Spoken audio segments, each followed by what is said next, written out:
اس طرح غسل کرنے والی عورتیں کبھی بھی پاک نہیں ہوتی۔ 60% اس طرح غسل کرتی ہیں اور وہ ہمیشہ ناپاک ہی رہتی ہیں۔ وہ غسل کرنے کا مکمل طریقہ آج آپ لوگوں کو بتاؤں گی۔ اعوذ باللہ من الشیطان الرجیم، بسم اللہ الرحمن الرحیم۔ شروع کرتی ہوں اللہ کے بابرکت نام سے جو بڑا مہربان اور نہایت رحم فرمانے والا ہے۔ لاکھوں کروڑوں درود و سلام ہوں کملی والے آقا محمد مصطفیٰ صلی اللہ علیہ وآلہ وسلم پر، جو خاتم النبیین ہیں، جو خاتم المرسلین ہیں، جن کے بعد نہ کوئی نبی ہے نہ رسول ہے۔ لاکھوں کروڑوں درود و سلام ہوں اہل بیت پر۔ السلام علیکم ورحمۃ اللہ وبرکاتہ۔ آپ دیکھ رہے ہیں میرا یوٹیوب چینل قرآنی ولاگ۔ اللہ والو، بہت سارے لوگوں نے ایک ہی سوال پوچھا ہے کہ کیا ننگے ہو کر غسل کیا تو وضو ہو جائے گا، اور کیا کپڑے بدلنے سے وضو ٹوٹ جاتا ہے؟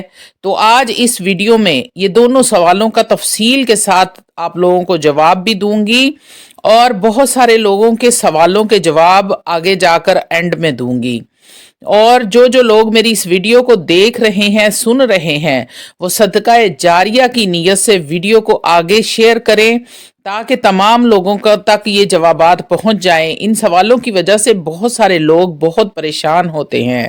پہلی بات تو یہ سمجھنے والی ہے کہ وضو کا تعلق جسم کے ساتھ نہیں، بدن کے ساتھ ہے۔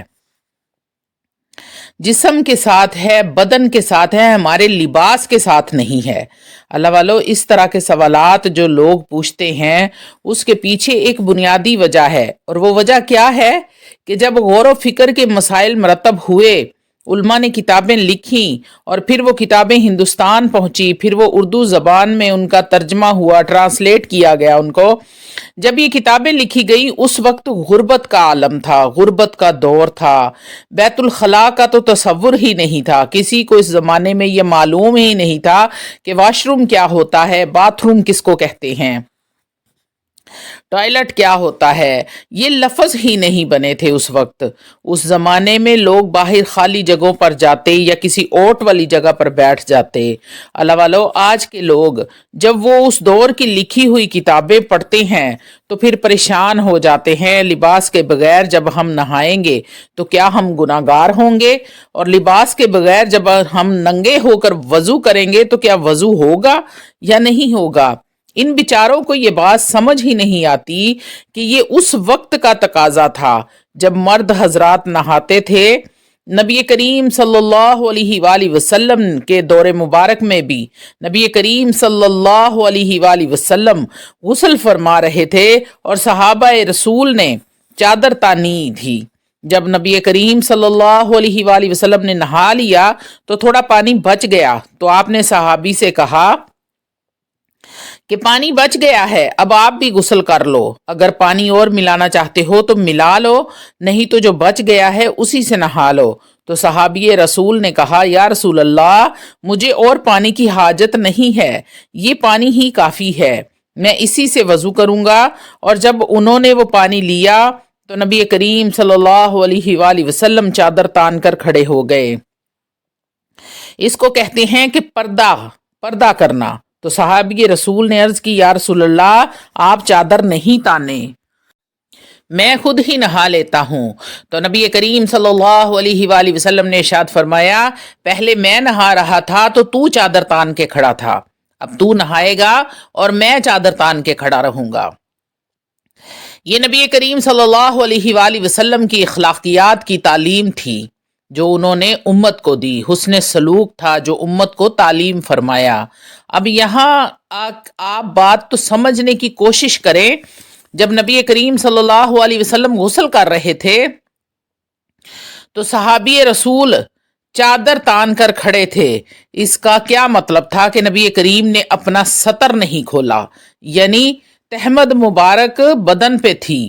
پھر نبی کریم صلی اللہ علیہ وسلم نے چادر تانی اور صحابی رسول نے سطر نہیں کھولا، نیچے تہبند، نیچے کا کپڑا جو انہوں نے باندھا ہوا تھا وہ باندھے رکھا اور نہا رہے تھے، اوپر پانی ڈال رہے تھے۔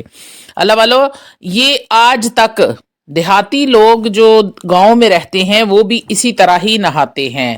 جب اللہ رب العزت نے مال کی فراوانی کی، ترقی ہوئی، لوگوں کو شعور آیا،